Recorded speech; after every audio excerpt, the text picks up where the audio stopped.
தமிழகத்தில் இருக்கக்கூடிய அதிமுக அரசு எந்த அளவிற்கு தேர்தல் ஆணையத்தோடு ஒரு நெருங்கிய தொடர்பு வைத்துக்கொண்டு எந்த அளவிற்கு அக்கிரமங்கள் செய்ய இருந்தது என்பதற்கு இது ஒரு எடுத்துக்காட்டு. அதை நாங்கள் தடுத்து நிறுத்தி இருக்கிறோம். தமிழக முதலமைச்சர் ஜெயலலிதா கடந்த 12 நாட்களுக்கு மேலே சிகிச்சை பெற்று வராங்க.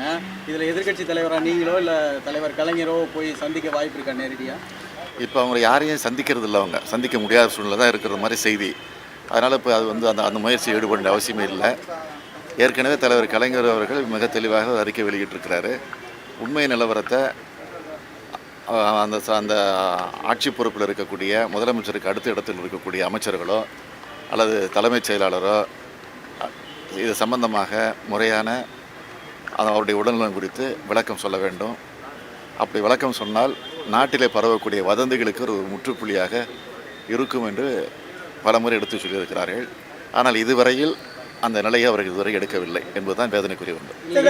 விவகாரத்தில் அதிமுக சேர்ந்த பார்லமெண்ட் உறுப்பினர்கள் பிரதமரை சந்திக்க முயற்சி செஞ்சாங்க. அதே போல எங்க தலைமை செயலாளரும் ஒரு கடிதம் எழுதியிருக்காரு. அதை நீங்க எப்படி பாக்குறீங்க? தமிழக அரசோட இந்த செயல்பாடு நீங்க எப்படி பாக்குறீங்க? நாங்கள் ஏற்கனவே மத்தியில் ஆளக்கூடிய பாஜக அரசு எடுத்திருக்கக்கூடிய இந்த முடிவை கண்டிக்கக்கூடிய வகையில் நாளை மறுநாள் தஞ்சையில் ஒரு மிகப்பெரிய உண்ணாவிரத போராட்டத்தை நடத்த இருக்கிறோம். அதன் மூலமாக என்னுடைய எதிர்ப்பை தெரிவிக்கும். சார், தேர்தல் ஆணையர் முழுக்க அதிமுக சப்போர்ட்டா இருக்கிறது இப்ப தெரிய வந்திருக்கு. இப்ப இந்த தேர்தல் ஆணையரை வச்சு தொடர்ந்து அடுத்த தேர்தல் நடத்தும் பொழுது எந்த அளவுக்கு நியாயமா இருக்கும்? இல்ல இந்த தேர்தல் ஆணையத்தை மாற்றுறதுக்கு நீங்க ஏதாவது முயற்சி மேற்கொள்வீங்களா? ஏற்கனவே சென்னை உயர்நீதிமன்றத்தில் நாங்கள் போட்டிருக்க வழக்குக்கு நேற்றைக்கு ஒரு தீர்ப்பு வந்திருக்கு. அது மட்டும் இல்லாமல் நாளைய தினம் உச்சநீதிமன்றத்தில் ஒரு வழக்கு வர இருக்கிறது.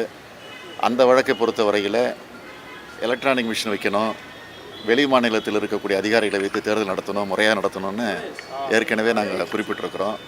எனவே அந்த வழக்கு நாளை வர இருக்கிறது. அவைகளெல்லாம் இந்த ஆட்சி இப்படி செய்யும் என்பதை கருதித்தான் நாங்கள் முன்னெச்சரிக்கையாக இந்த வழக்கை தொடுத்திருக்கிறோம்.